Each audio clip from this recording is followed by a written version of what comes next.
Well, United States Vice President Kamala Harris kicks off a three-nation trip to Africa this weekend.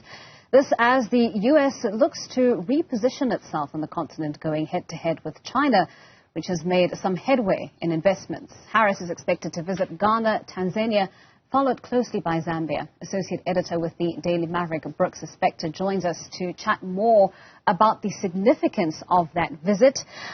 Indeed, Brooks, we had visits from the Secretary of State last year. We now have Kamala Harris coming to the continent in the coming weekend.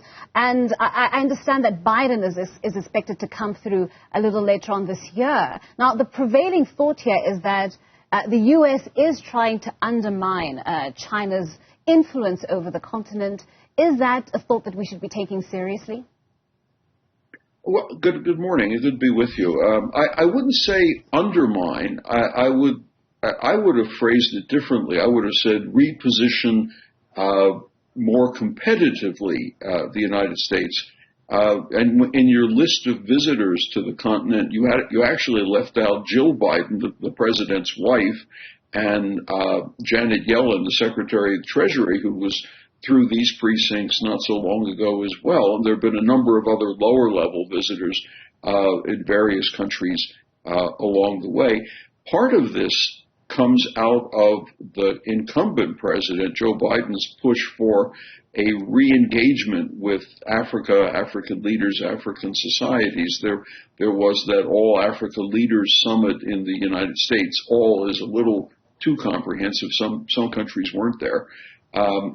And a good chunk of this is to help dispel some sense that lingers, some bad taste that certainly lingers from the previous president's denigration of the continent, as we all know what he said, referring to the continent in the most unflattering terms you could come up with, basically.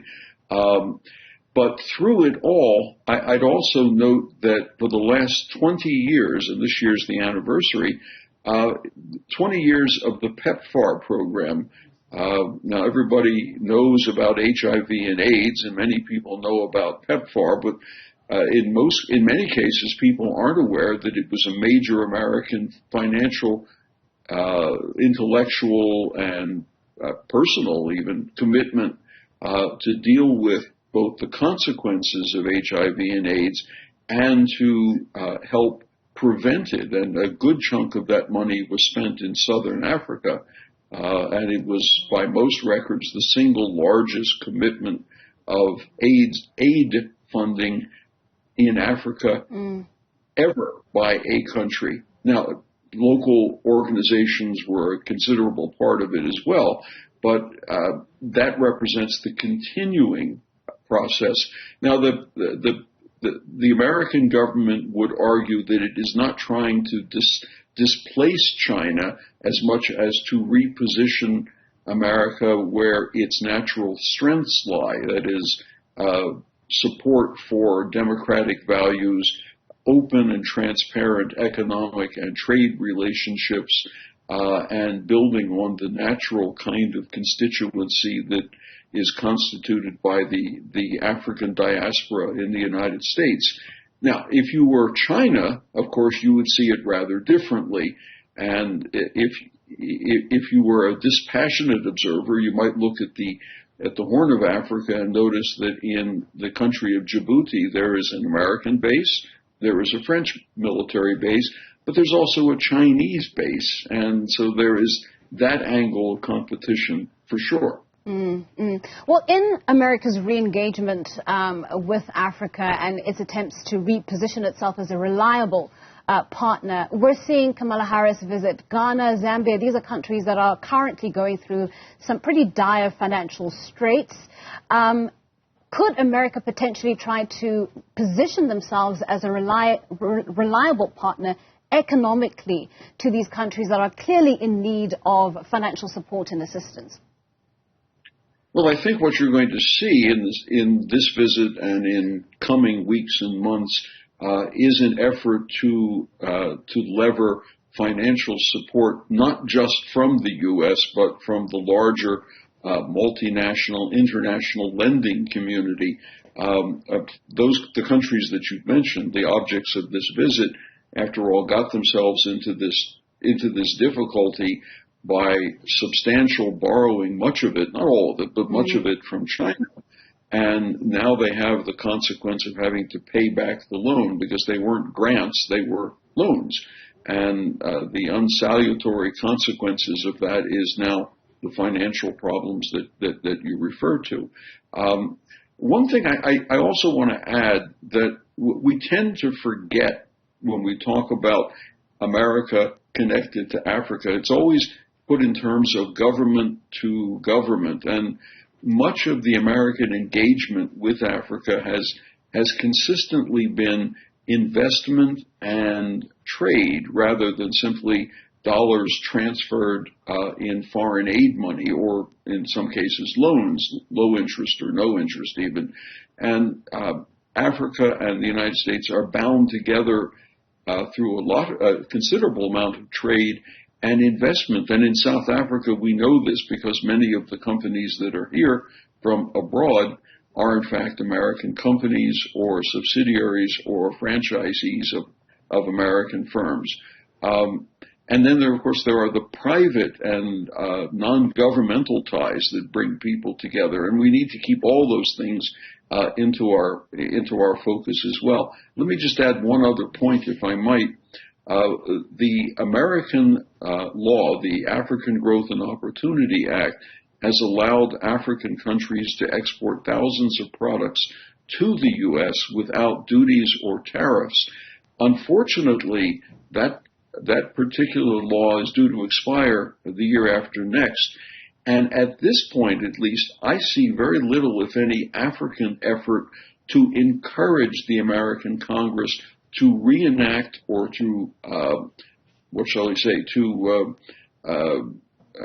pass a new version of that legislation. It's not a trade treaty. It was a unilateral decision by the Congress, but it was predicated on the idea that economic growth on the continent brings political stability, and political stability brings more democratic values. And to the extent to which that syllogism is correct, it would seem to be very important for African nations to lobby hard and aggressively even for a continuation or a renewal of that law come the year 2025, or failing that, some sort of the beginning of negotiations for free trade agreement status. But I don't see any action like that at all. Well, at the All Africa Summit, Brooks, President Biden, mentioned that, America is really committed to partnering with Africa for Africa's future. And I wonder if there isn't a concern in his administration that too much ground has been lost, that the effects of the previous administration, that being of Trump's, really did a number in terms of just eroding that trust factor, that reliability factor, and that, trying to play catch up, trying to make right the wrongs of the previous administration, too much time may have gone by. Well, I think you're right that it did lose ground, and it was, and you can pin it on the way in which the Trump administration characterized Africa and essentially ignored the continent other than in derogatory terms. At that level, although many programs continued, PEPFAR, for example, continued without hindrance, and in fact the funds were essentially the same as they had been year after year. But in international politics, of course, image and impressions count a great deal. And I think it's fair to say that a lot of people on this continent still have an open wound from the way in which the Trump administration denigrated them and characterized them.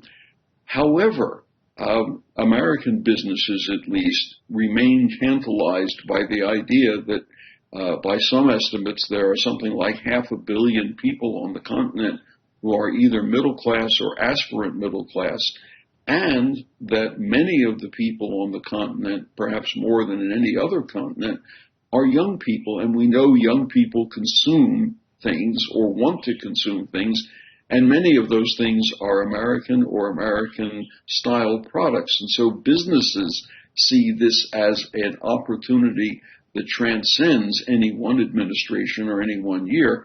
But you're quite right. There's a lot of hard peddling to be done. Yeah, I mean, on that note around, images and I suppose how one perceives the U.S., I think for the Biden administration, that decision by President Biden to withdraw U.S. troops from Afghanistan also left a sour taste in the mouths of a lot of countries that are looking at the U.S. As a potential partner, or at least are looking to deepen ties with the U.S. How has the Biden administration tried to turn that narrative around to say that we are and can still be considered reliable partners, even though in the aftermath of withdrawing its troops from Afghanistan, we've seen, the Taliban rule? No, it's quite clear that the withdrawal from Afghanistan left a bitter taste in many people's mouths, not least of which in many Americans' mouths. But let's also remember that was after essentially 20 years of engagement, very little of which was to be gained from that, and very little what positive was to be shown from it, except to the extent that it kept the Taliban out of the capital and out of control of the country. I think opinion, though, is split on how can we count you as a reliable partner if you leave your partner after almost a quarter of a century with, I'm glad you left because that was simply an engagement that you did not have any reason to be engaged in. And I think I hear both versions of that from people I talk to. Mm. All right. Well, Brooks, thank you so much. We are going to have to leave that conversation there for now. That's Brooks Spector, who is the associate editor with the Daily Maverick.